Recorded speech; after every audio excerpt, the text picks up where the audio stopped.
안녕하세요. 산골 전원주택이야기입니다. 오늘은 40대가 되면은 막연히 전원생활에 대해서 꿈을 꾸고요.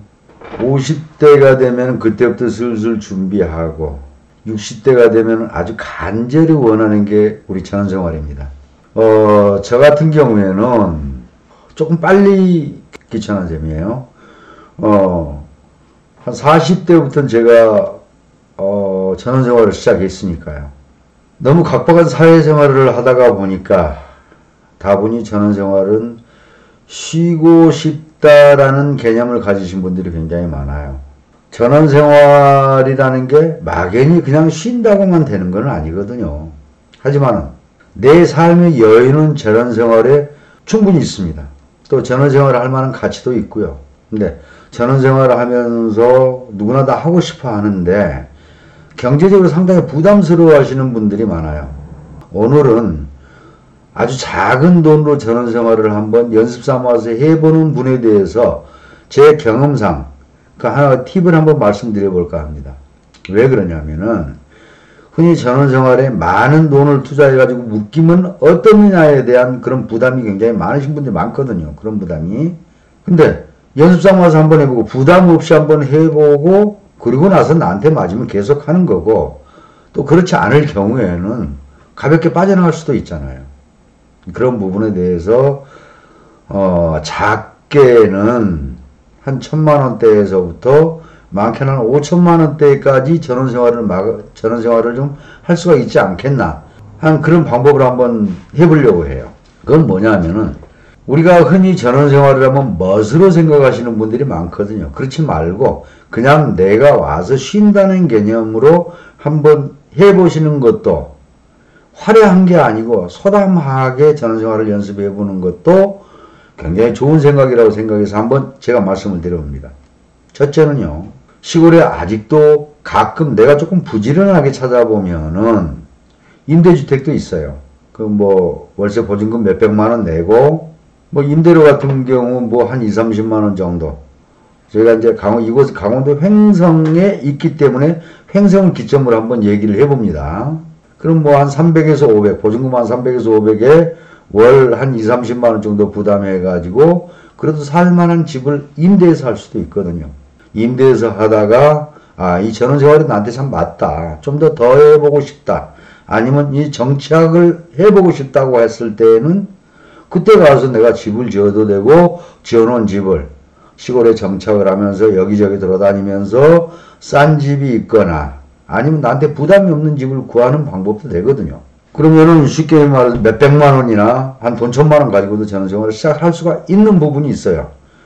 주말주택으로 써도 되고, 내가 부담이 없잖아요. 몇백만 원을 하면 주말주택으로 써도 되고, 와서 잠깐 사는 것도 좋고, 내가 전원생활 연습하다가 또 좋은 집이 나오면 사는 것도 괜찮고, 아니면은 싼 땅을 사가지고 집을 짓는 방법도 괜찮고요. 그러나 서두르지 말고 여유를 가지고 생활을 하시면은 괜찮습니다. 자, 두 번째는요, 도시에서는 없는 독특한 시골에는 집이 있습니다. 지상권이라는 건데요. 그건 뭐냐? 땅은 남의 땅이에요. 땅에 대한 토지를 주고 집만 내 집인 경우가 많거든요. 그런 집은 어떻게 생겨났느냐 하면은, 옛날에는 농토 가까이서 집을 짓고 살려고 하고 내 땅이 없어서가 아니고 땅이 또 있다 하더라도 농토 가까이서 집을 짓고 살려고 하니까 옆집 사람한테, 김서방, 김씨, 나 여기다 좀 집을 짓고 살려고 하는데 좀 집 좀 빌려줘. 1년에 쌀 한 가마나 콩 한 가마 그렇게 줄 테니까 집을 빌려줘 해가지고 집을 짓고 사는 그런 집들이 많아요. 집주인과 땅 주인이 다른 집이요. 그런 것들이 이제 적게는 가끔가다 그게 이제 많지는 않아요. 많지는 않은데 내가 좀 부지런하고 오래 기다려보면 그런 물건을 찾지 않을까요? 그러면 건물은 내 건물이고 땅은 나무 땅이란 말입니다. 그럼 1년에 쌀 한두 가마 아니면 콩 한 가마 그런 식으로 이제 주기도 해요. 옛날에는 우리 농경사회에서는 토지라는 개념을 농작물로 주는 개념들이 굉장히 많았거든요. 아직도 그게 관습이 전해집니다. 물론 도시의 인심으로 따지자면은 건물은 내 건물이고 땅은 남 땅인데 이 건물들을 이 땅 주인이 건물들을 나가라고 하면 어떡하느냐는 그런 불안감이 굉장히 많죠. 근데 시골은 아직도 이런 정서가 있습니다. 건물을 짓고 살면은 쉽게 나가라는 얘기를 잘 안 해요. 그리고 아직 뭐 시골 뭐 땅은 뭐 크게 필요치 않고, 그러니까 농사 짓는 것보다 나으니까 그냥 토지로 받고 그렇게 하는 경우가 많거든요. 그러다가 적당한 기회가 된다면은 꼭 팔아야 될 경우가 있으면 그 집주인한테 내 땅이 이러이러한 땅이니까 내 땅을 사세요 하고 얘기하는 경우가 있습니다. 근데 그럴 때에는 정상적인 시세보다는 건물을 깔고 앉은 주인들한테 좀 싸게 파는 경우가 많아요. 근데 지상권의 가격이 작게는 한 1,000만 원에서부터 쓸만한 집은 한 3,000만 원까지 그런 사이에 다 결정이 돼요. 그런 집을 짓고 한번 살아보는 것도 굉장히 좀 괜찮고요. 그러다가 내가 이제 어느 정도 필요가 없다면 다시 팔고 나와도 되는 거거든요. 그런 집을 짓고 한번 살아보는 것도 그렇게 나쁘진 않습니다. 도시처럼 아직은 시골이 그렇게 인심이 야박하거나 그러지는 않거든요. 그래서 지상권이어서 크게 불안해하지 마시고, 크게 불안해하지 마시고, 시골은 아직도 법으로 해결하는 것보다는 관습적으로 해결하려고 하는 경우가 많아요. 그렇기 때문에 내 땅은 내 땅이 아니고 건물은 내 건물이어도 심하게 그렇게 나가라 뭐하라 그러는 경우는 아직도 그렇게 쫓아내고 뭐하고 동네 사람들 눈총 받거든요. 저 사람 아주 고약스러운 사람이다. 그 몇십 년 동안 그렇게 살고 있는 사람들을 또 그 집은 자기 집인데 그걸 쫓아내려고 한다. 그 인심 고약하다는 소리 듣지 않으려고 순리로 해결하려고 하는 경우가 굉장히 많습니다. 법보다는 관습이 우선인 게 아직도 시골이거든요. 그런 것도 잘 한번 활용해 보시는 것도 괜찮습니다. 또 그게 불안하다면은, 자, 아까 말씀드렸듯이 임대주택을 살거나 뭐하거나 했으면서 내가 농민의 자격이 된단 말이에요. 농업진흥지역을 한번 노려볼 만도 해요. 농업진흥지역은 뭐 흔히들 주변에 있는 땅 시세, 관리지역보다는 가격이 굉장히 좀 싸거든요.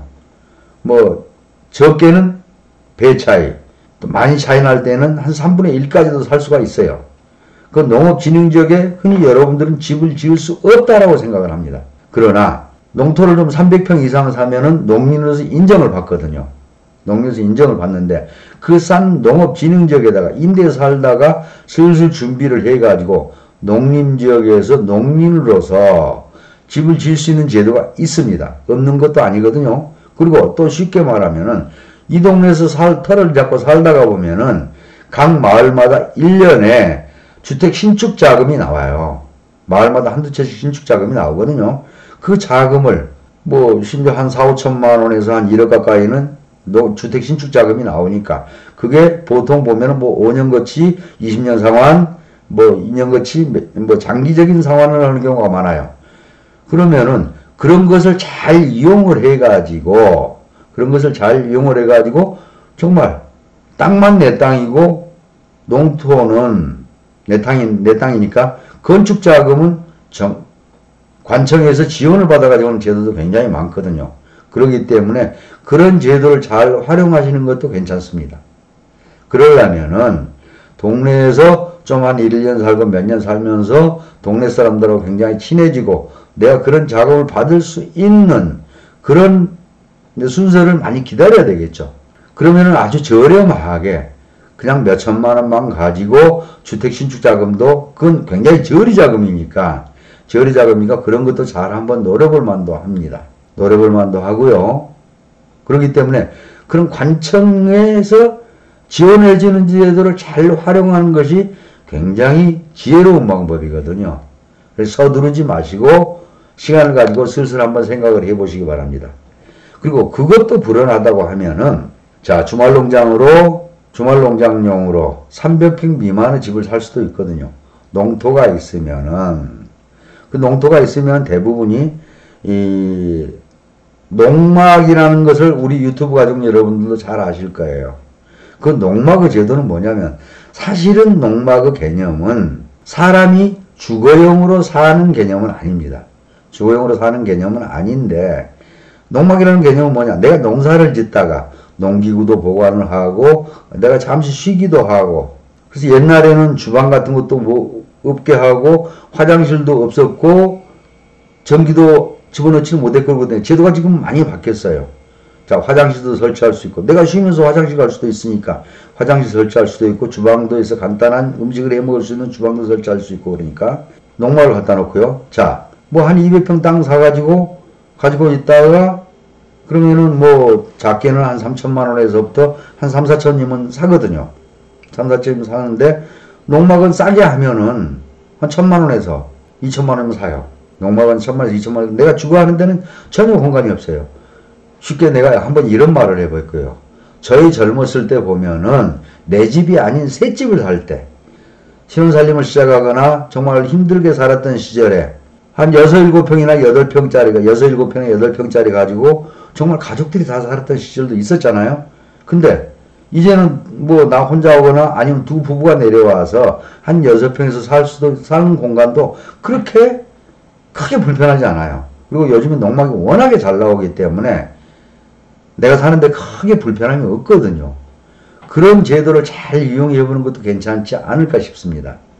제가 오늘 왜 이런 말씀을 드리느냐 하면은 흔히 하도 우리 유튜브에서 시골집에 대해서 여러 가지 말들을 많이 하거든요. 지금 무슨 말이냐. 많은 돈을 투자해가지고 집을 지어가지고 팔려고 할 때 내가 잘 안 팔린다. 그러니 이제 빠져나가기 힘들다 하는 그런 얘기들을 많이 하거든요. 근데 그것을 꼭 그렇게만 생각하지 마세요. 돈을 많이 투자를 하고 쓸데없이 집을 크게 지어놓고 그렇게 하니까 내가 빠져나가기 힘든 거거든요. 그러면은 내가 한번 일단은 몇 년 살아보는 것도 괜찮지 않을까요? 근데 그것을 집을 매입을 하거나 비싼 집을 사거나 좋은 집을 지어가지고 하는 것보다는 적은 돈을 주고 작은 돈을 가지고 뭐 임대를 해서 한다거나 언제든지 빠져나갈 수 있으니까 아니면 지상권을 산다든지 그래서 몇 천만 원만 가지고 전원생활을 한번 시작을 해보면은 내가 빠져나갈 때도 굉장히 쉽거든요. 그리고 나름대로는 그게 또 나름은 또 재테크가 되는 거고요. 그래서 그런 제도를 잘 한번 활용해 보시라고 우리 유튜브 가족님들에게 한번 권해봅니다. 이게 이제 이런 점이 조금 더 알아야 되겠다고 그러시면은 저한테 댓글로도 한번 질문도 해주시고요. 또 저한테 전화를 주셔도 괜찮습니다. 그럼 그런 문제에 대해서 제 경험상 제가 알고 있는 항상 그렇게 제가 뭐 많이 알지는 못해요. 그러나 저는 정말 오래 했잖아요. 오래 했기 때문에 그래도 우리 도시에서 살았던 유튜브 가족님들보다는 제가 조금 더 잘 알지 않을까요? 댓글로 한번 질문도 해주시고요. 궁금하신 점이 있으시면은 내가 어떻게 하면 이 돈 가지고 어떤 전원생활을 좀 현명하게 할 수 있는가 그런 질문도 해주시고 또 직접 좀 더 자세하게 물어보고 싶으시면 저한테 언제든지 전화를 주시면은 제가 답변을 해드릴 거예요. 그리고 또 제가 또 운영하는 카페가 다음에 가면은 전원주택 전문 카페 산골 전원주택 이야기라는 카페가 있습니다. 그쪽으로 들어오셔가지고 언제든지 그 카페에서 질문도 해주시고 농막에 대한 지혜도 한번 거기에서도 여러가지 자료가 많이 있으니까 들어와서 여러가지 검색을 하다가 보면은 그런 지혜가 생겨날 겁니다. 그래 처음부터 너무 호화스럽게 생활하려고 하지 마시고요. 소담하게 그냥 즐기는 개념으로 그런 생활을 하십시오. 자, 지금은 전원생활이라는 것은 별장이 아닙니다. 내가 쉬기 위해서 평생을 내가 쉬기 위해서 아주 간단하게 시작하는 방법도 굉장히 좋은 방법이거든요. 그런 의미에서 제가 여러 가지를 한번 말씀을 해보니까 제가 이런 방송이 수박 겉핥기식으로 약간은 그냥 깊이 들어가지 않고 이렇게 얘기했습니다만은 조금 그래도 유익했다 싶으시면은 또 이 사람이 어떤 얘기를 앞으로 계속 할 것인가를 좀 궁금증이 있으시면 제가 계속 이런 얘기를 일주일에 한 번 정도는 계속 해나갈 거거든요. 해나갈 거니까 구독하기도 눌러주시고 좋아요도 눌러주시면은 저도 좀 신이 나서 점점 더 계속 지속적으로 하지 않을까요? 자, 오늘 여기까지입니다. 지금까지 들어주셔서 감사합니다.